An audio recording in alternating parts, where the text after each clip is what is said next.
আসসালামু আলাইকুম। আমি চিকিৎসক ও লেখক ফারহানা মবিন বলছি। এখন যে আবহাওয়াটা বাংলাদেশে এখন এমন একটা সময় যে ফ্যান ছাড়লে বা এসি ছাড়লে ঠান্ডা লাগে, ফ্যান বা এসি বন্ধ করলে গরম লাগে। হ্যাঁ, এইরকম সারাদিনে যথেষ্ট গরম এবং ভোরের দিক থেকে ঠান্ডা।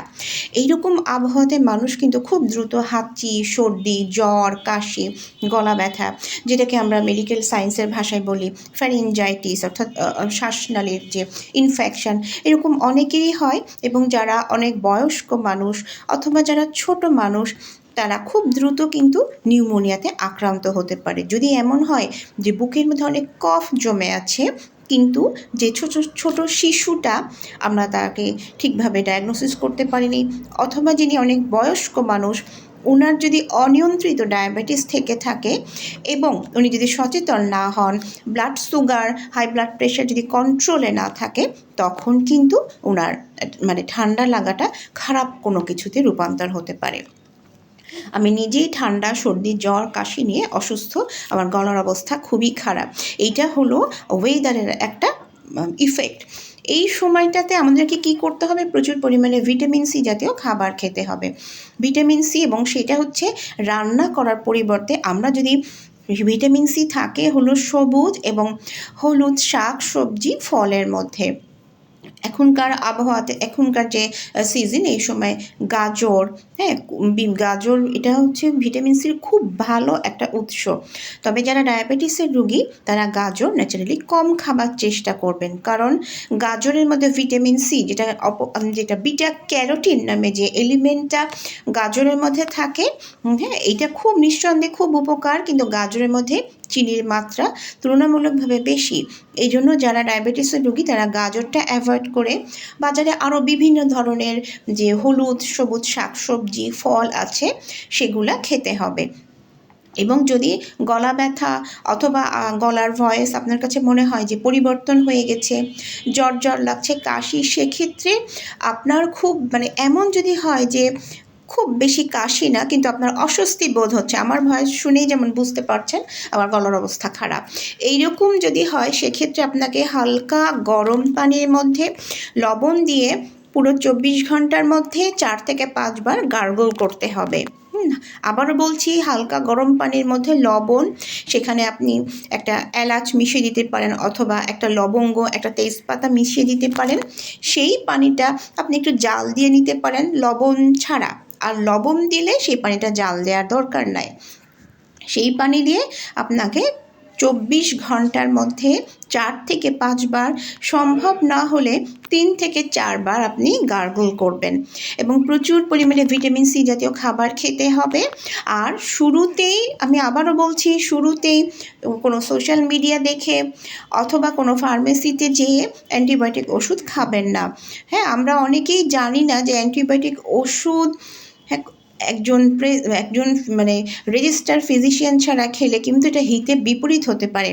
হয় অনেকেই আমি দেখি যে গণহারে হয়তো শরীর খারাপ হলো, কোনো প্রবলেম হলো, একটা ফার্মেসিতে যেয়ে অ্যান্টিবায়োটিক ওষুধ কিনে খেয়ে ফেলছেন।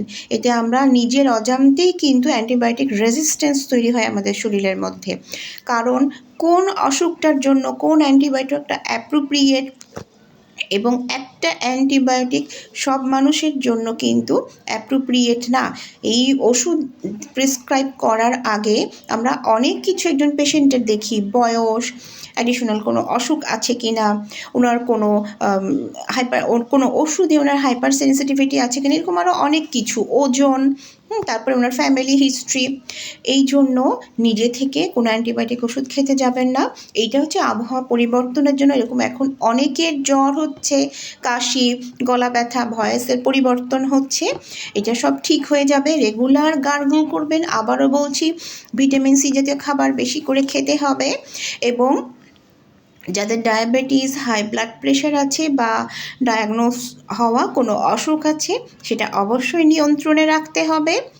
আর হলো আপনি অবশ্যই গলাতে গরম সেক দিবেন, তাহলে আমাদের এই শ্বাসনালীর মধ্যে যে রোগ জীবাণুগুলো ঢুকে যায়, ছোট ছোট রোগ জীবাণুগুলো, তারা আমাদের গলার মধ্যে বংশ বিস্তার করে, রোগ জীবাণু বৃদ্ধি করে ফেলে। আমরা যখন তাপ দিব, তখন সেই ছোট ছোট মাইক্রো অর্গানিজমগুলা ধ্বংস হয়ে যাবে। হ্যাঁ, আপনি গলাতে টনসিলের এই জায়গাগুলোতে, গলাতে, ঘাড়ের পেছনে তাপ দিতে পারেন, দেখবেন আপনার অনেক ভালো লাগবে। এবং যদি এমন হয় যে একটা রোগ জীবাণু মাত্র এন্ট্রি করেছে, আপনার জ্বর জ্বর লাগছে, মাঝে মাঝে কাশি হচ্ছে, দেখবেন আপনার কাশি ভালো হয়ে যাবে। আর আরেকটা হলো আদা, আদা, মধু, হ্যাঁ, এই খাবারগুলো খুব উপকার। আদাকে বলা হয় মহা ঔষধ। তবে যারা ডায়াবেটিসের রুগী তারা মধুটা অ্যাভয়েড করবেন। যাদের ডায়াবেটিস নাই তারা আপনারা রুটির সাথে মধু খেতে পারেন, অথবা এমনি মধু খেতে পারেন, আদা কুচি করে খেতে পারেন, আদা চিবিয়ে খেতে পারেন। তরকারির মধ্যে আদা খাবার চেয়ে কাঁচা আদা যদি খাওয়া যায় সেটা বেশি উপকার হয়। সবাই ভালো থাকবেন। আবারও বলছি, এই সিজনটা এমন, আসলে এখন মানে গরমও না আবার ঠান্ডাও না, ঠিক এটা মাঝামাঝি অবস্থা। এরকম অবস্থায় দেখা যায় যে অনেকেই অসুস্থ হয়ে যাচ্ছে। আমরা কিছু শারীরিক সচেতনতাগুলো মেনে চললে ওষুধ না খেয়ে সুস্থ থাকতে পারবো। আবারও বলছি, চিকিৎসকের পরামর্শ ছাড়া কোনো ধরনের অ্যান্টিবায়োটিক ওষুধ খাবেন না। সবাই ভালো থাকবেন। সবার জন্য অনেক অনেক শুভকামনা। আসসালামু আলাইকুম।